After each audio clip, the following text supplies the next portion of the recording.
YouTuber Savukku Shankar வீட்டில் நேற்றைக்கு நடந்த சம்பவத்துக்கு உங்களை தான் அவர் குற்றம் சாட்டுகிறார். உங்க பதில் என்ன? இந்த சம்பவத்தை நான் ஏற்கனவே கண்டிக்கிறேன்.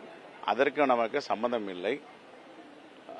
ஒன்று மட்டும் செய்தி, இவ்வளவு காலமாக மலத்தை அள்ளிவிட்டு அந்த கையால் கழுவிட்டு சாப்பிடுவதும் மல வாசனையோட சாப்பிடுவதும், குழந்தைகளுக்கு பால் கொடுக்கும் போதும் மல வாசனையோடு பால் கொடுப்பதும் மாறி மாண்புமிகு முதலமைச்சர் இந்தியாவிலே இல்லாத ஒரு அற்புதமான திட்டத்தை கொடுத்திருக்கிறார். இதில் தவறு என்று ஏதாவது அவர் இருந்தால் தகுந்த அதிகாரிகளிடம் முறையிடலாம் அல்லது நீதிமன்றத்தில் முறையிடலாம். உண்மையை வெளியே கொண்டு வரலாம். அதை மாற்று கருத்தே கிடையாது.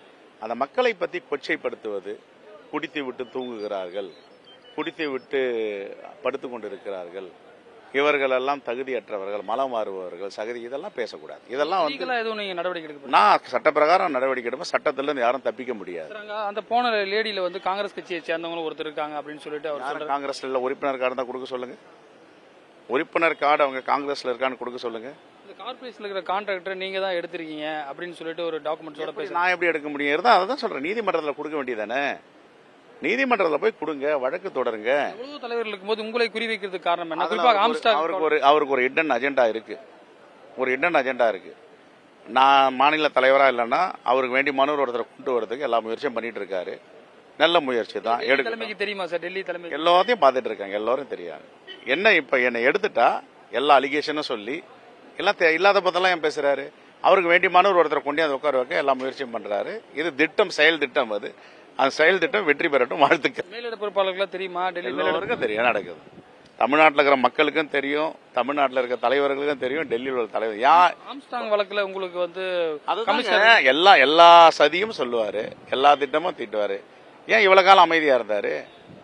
எல்லாம் பேசுவார். இதை விட நிறைய பேசியிருக்காரு. இந்தியாவையே நான் தான் முடிவு பண்றேன்றாரு, எல்லா தொழிலையும் நான் தான் முடிவு பண்றாரு, எல்லாம் பேசுவார். அவர் ஹிடன் அஜெண்டா அட்டாக் பண்ணணும். இது மூலியமா ஏதாவது கிடைச்சதுன்னா காய் நகர்த்தி அகற்றிட்டு அவருக்கு வேண்டிய மாணவரை கொண்டு வரணும்னு முயற்சிப்பேன். நான் கூட சொல்லி இன்னைக்கு கூட ஒரு ட்வீட் போட்டிருந்தாங்க, இவருடைய ஹிடன் அஜெண்டா என்னன்றத சொன்னாங்க. அதனால எனக்கு அதை பத்தி கவலை இல்லை. நான் தான் கண்டிச்சிருக்கேனே.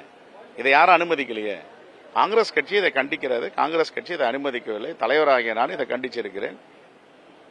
அதனால அவருடைய செயல் திட்டத்தை அவர் நிறைவேற்றிருக்கிறார். அது என்ன திட்டி அவருக்கு நிறைய பணம் கிடைக்குதுன்னா வாழ்த்துக்கள், நிறைய பணம் சம்பாதிக்கிட்டோம். திருவள்ளூர் எம்பியா இருக்கிறது அவருக்காக எனக்கு அதெல்லாம் தெரியாது. பல்வேறு விஷயங்கள் குறித்து விரிவாக பேசுகிறார் புதிய தலைமுறைக்காக ஒளிப்பதிவாளர் மதுவுடன் ரமேஷ்.